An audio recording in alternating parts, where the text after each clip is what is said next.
Молодой спортсмен однажды потерял важный матч.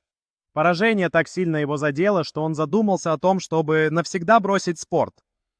В ту ночь его тренер сказал ему что-то простое. Это поражение либо сломает тебя, либо сделает сильнее. Вместо того, чтобы сдаться, спортсмен начал тренироваться усерднее, чем когда-либо. Годы спустя он выиграл тот же чемпионат, который однажды проиграл. Момент, который казался концом его пути, на самом деле стал поворотным моментом, изменившим его жизнь.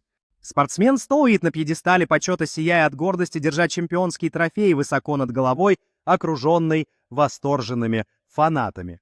Близкий план лица спортсмена, на котором видно сочетание радости и облегчения, а слезы сверкают в его глазах, когда он вспоминает свой путь к успеху.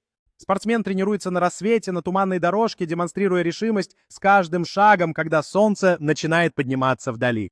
Монтаж его пути, в котором показаны насыщенные тренировки, моменты саморазмышления и поддерживающие взаимодействие с тренером и товарищами по команде.